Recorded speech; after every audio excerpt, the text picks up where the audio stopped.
Olá! Esse é o nosso vídeo de devocional. Prepara a sua Bíblia, o seu caderno para fazermos esse estudo maravilhoso, né? Crescermos no conhecimento da palavra de Deus. Não se esqueça de orar, né, na devocional. Não se esqueça de procurar um ambiente tranquilo para o seu estudo. O meu objetivo é nós estudarmos juntos a palavra de Deus, né? Dessa vez você não vai estar sozinho, você vai ter companhia para estudar, ok? Então eu te peço, curte esse vídeo, compartilha e se você não é inscrito no canal, se inscreva e ative o sininho para ser notificado sempre que tiver um novo vídeo. Então, vamos para o estudo!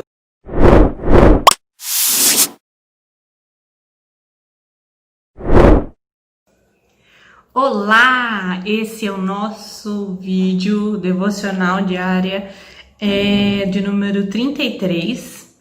Hoje nós vamos ler Romanos capítulo 8, do 1 ao 4. Vamos à leitura. Agora, pois, já nenhuma condenação há para os que estão em Cristo Jesus, porque a lei do Espírito e da vida em Cristo Jesus te livrou da lei do pecado e da morte. Porquanto que fora impossível a lei do que estava enferma pela carne, isso fez Deus, enviando o seu próprio Filho em semelhança de carne pecaminosa e no tocante ao pecado, e com efeito condenou Deus na carne o pecado, a fim de que o preceito da lei se cumprisse em nós, que não andamos segundo a carne, mas segundo o Espírito. Bom, esse capítulo 8 é um capítulo muito maravilhoso, porque Paulo vai começar a falar da vida no Espírito, né?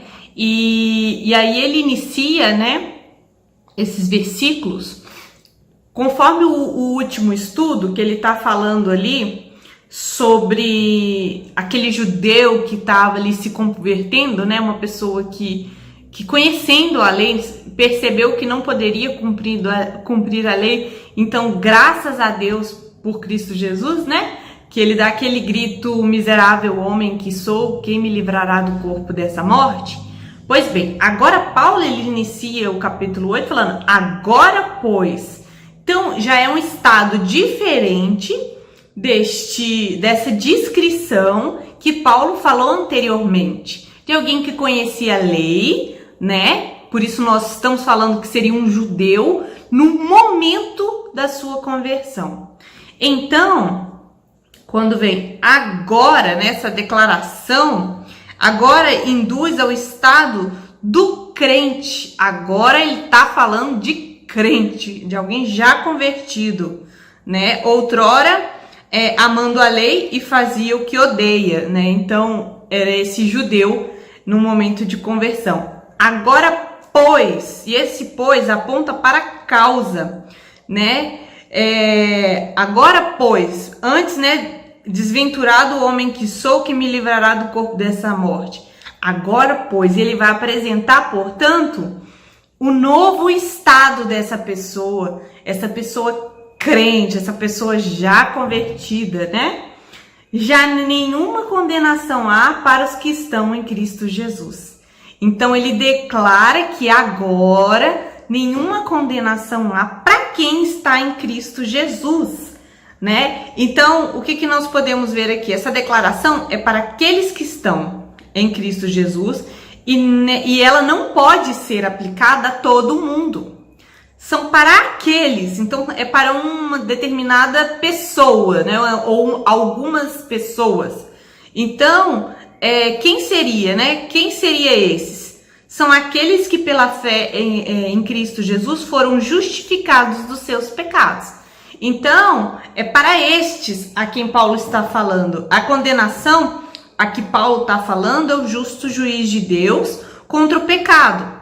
Né? Deus tem poder de punir o pecado, uma vez que o pagamento do pecado ela é a morte, né? Então, toda vez que Deus aplica a condenação, ele só está sendo justo, né? para com essa pessoa. Esta condenação não existe mais para quem está em Cristo Jesus.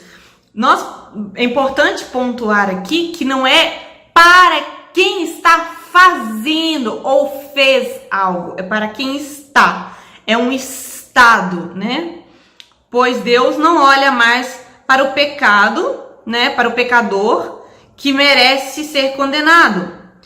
Essa é a maior bênção que alguém pode ter nessa vida, poder deitar e deleitar na confiança de que a salvação, né, foi nos dada pelo Senhor, e não há modo de perder essa salvação, porque o que Cristo fez é perfeito, tá? Então, isso é o que está falando aqui no verso 1. Vamos para o verso 2. Porque a lei do Espírito da vida em Cristo te livrou da lei, do pecado e da morte. Então, aqui ele está apresentando uma lei que contrapõe o que nós lemos no capítulo 7, verso 25. No final fala assim: sou escravo da lei de Deus, mas segundo a carne, da lei do pecado. Então aqui ele começa falando, né, porque a lei do Espírito da vida em Cristo Jesus te livrou da lei do pecado e da morte. Então essa lei do pecado, né, que lá no final do capítulo 7, esse homem reconheceu que ele estava debaixo, né, ele está sendo escravo da lei do pecado e da morte. Então agora Paulo vem mostrando, né, porque a lei do Espírito da vida em Cristo te livrou. Só existe dois estados: ou você está debaixo da lei do pecado e da morte, e aí por meio de Cristo essa pessoa passa a estar debaixo da lei do Espírito e da vida, né? Então Paulo já está vendo que está mostrando diferente a situação aqui. Livrou da lei do pecado e da morte. Essa lei, ela não está falando da lei de Moisés, ela está falando de um princípio, de uma norma, né? Quem quebra essa lei será condenado à morte espiritual, física e eterna, que é essa lei do pecado e da morte. A outra norma é que mediante a Cristo, a obra dele na cruz, aquele que nele crê, ele concede a lei, a vida, através da lei do Espírito e da vida. O Espírito Santo aplica sobre nós, né? O Espírito Santo aplica sobre nós o que Cristo fez na cruz, né? Sendo assim, Jesus nos livrou do nosso passado, né, de condenação, de escravidão, né, quando ele morreu ali há 2000 anos. Como eu disse, não é pelo fato dele ter morrido, né, todos estão salvos. Não, é todo aquele que nele crê. E aí Paulo está dizendo o seguinte, que não tem como uma pessoa crer, né, sem ter o Espírito Santo. Então, vou dar um exemplo no meu caso. Há 20 anos atrás, né, eu vi a Cristo. E eu não poderia ter vindo a Cristo se o Espírito Santo não me iluminasse a reconhecer o meu estado de morte. Se eu não tivesse chegado à mesma conclusão que aquele judeu que Paulo descrevia. Então, dado um momento da minha vida, eu falei: miserável pessoa que eu sou, quem vai me livrar dessa morte certa? Então, naquele dia o Espírito Santo aplicou sobre a minha vida a obra redentora. Então ali eu fui justificada, fui regenerada, né? E ali eu comecei a viver uma nova vida em Cristo. Nasci de novo e recebi essa nova vida. Não pelo que eu fiz, não pela minha decisão, né? Mas pelos méritos de Cristo na cruz, eu fui livre da condenação, né, que eu justamente merecia. Então, isso que está sendo dito no verso 2. Verso 3. Porque o que fora impossível à lei, no que estava enferma pela carne, Isso fez Deus enviando seu próprio filho em semelhança de carne pecaminosa. E no até aqui, eu vou explicar até aqui, de carne pecaminosa. O que ele está querendo dizer aqui? Que o Espírito da vida, né, ele pode nos livrar da lei do pecado? Sim, quando ele fala porquanto, né, porquanto, que é o início do verso 3, essa é uma frase compactada de Paulo, eu até dividi na releitura, né? Então, nós precisamos destrinchar, né? Descompactar essa frase de Paulo, porque há muito dentro dela, né? Então, o problema não é a lei. Então, primeira coisa aqui, ó. Porquanto o que fora impossível à lei, porque era impossível à lei livrar a pessoa dessa morte. Porque a lei estava enferma pela carne, a lei estava contaminada pela carne, ela estava enfraquecida. Nós aprendemos que a lei é boa, ela é boa em si, mas ela não tem poder de trazer à vida uma pessoa, né? Então ela é enfraquecida por causa da malignidade do pecado, né? Aí o que Deus fez para resolver isso, né? Deus enviou o seu próprio filho em semelhança de carne pecaminosa. Esse ponto também é importante explicarmos. Cristo era semelhante a nós, não era igual a nós. Em que ele não era igual a nós, né? Na carne, como humano, limitado, né? Com as necessidades terrenas, Cristo era igual a nós. Mas quanto à sua origem, ele não era pecaminoso como nós. E quanto à nossa vida pecaminosa, né, de atos pecaminosos, Cristo também não tinha. Então, não havia pecado algum em Cristo, desde o seu nascimento. Então, ali, o primeiro Adão foi criado sem pecado. O segundo Adão, da mesma forma, veio à terra sem pecado e permaneceu assim. Então, Deus enviou seu filho, né? Em semelhança de carne pecaminosa, não igual, semelhante. E aí vem a segunda parte do verso 3. E no tocante ao pecado, e com efeito, condenou Deus. No que diz respeito ao pecado, qual era a relação de Cristo com o pecado, então? Já que ele não nasceu com pecado e nunca pecou, né? No tocante ao pecado e com efeito, o que Cristo, ele pecou? Não, ele sofreu os efeitos dos nossos pecados, né? Então, condenou Deus na carne. No corpo ali de Cristo, Deus condenou o meu e o seu pecado, né? A fim de que... Aí a gente já vai entrar, né, no 4, mas deixa eu concluir o 3 aqui. Então, que fique claro, Cristo nasceu sem pecado, nunca pecou. E no que se refere, né? E no tocante ao pecado, como está escrito aqui, qual é a relação de Cristo com o pecado? O efeito do pecado daqueles que nele creu e que crerá nele, né? De todos os seus, ele pagou o preço na sua carne do pecado de outros, né? Daqueles que nele crê, dos seus. Então essa é a relação, né? Entre Cristo e o pecado. Então aí, ó, no verso 3, nós tiramos tantas coisas, né? A lei, ela não conseguia livrar o homem, né, da lei da morte e do pecado, né? Porque ela estava contaminada, enfermada, enfraquecida, né, pelo pecado.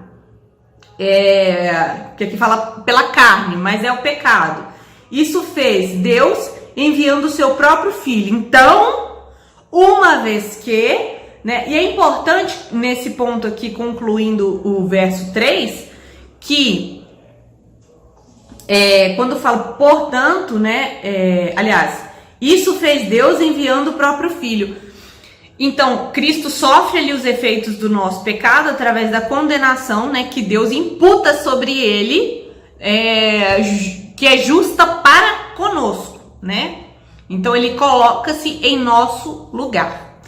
É que às vezes, falando dessa forma, pode passar a impressão de que as coisas foram acontecendo e aí Deus foi vendo como resolver isso. Não.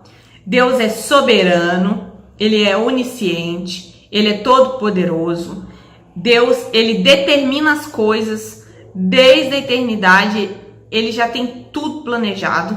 Então, antes mesmo que Adão pecasse, Deus já tinha um plano da salvação. Ele não foi pego de surpresa. Adão não fez algo que Deus já não tivesse determinado. Então, Adão é responsável, já que Deus determinou? Sim. Tanto é que foi expulso do jardim, separado da presença de Deus, e ali sofreu uma série de consequências, não só pessoalmente, como representante da humanidade.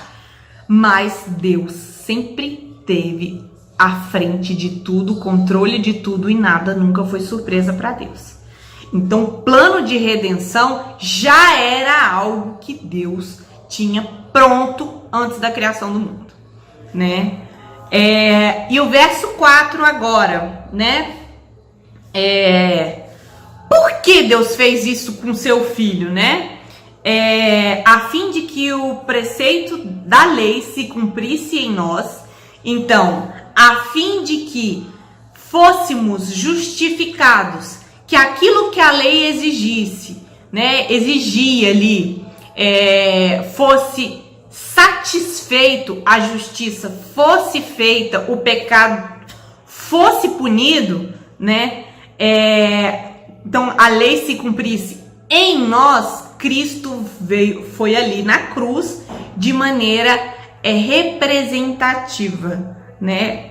Que não andemos segundo a carne, que cumprisse a lei em nós, que não andamos, tá vendo que já tá classificando para quem, né? Por que Deus fez? Para que se cumprisse, né, em nós os preceitos da lei. Mas para quem que foi, né? Para em nós que não andamos segundo a carne, mas segundo o Espírito. Então, Deus fez isso? Fez para todos? Não. Deus fez isso, né, para todos aqueles que andam não segundo a carne, mas segundo o Espírito. Por que ele está falando isso? Diversas vezes eu citei aqui para todo aquele que crê no que Cristo fez. Mas Paulo está aprofundando. O que vai evidenciar se essa fé que você tem no que Cristo fez é verdadeira ou não?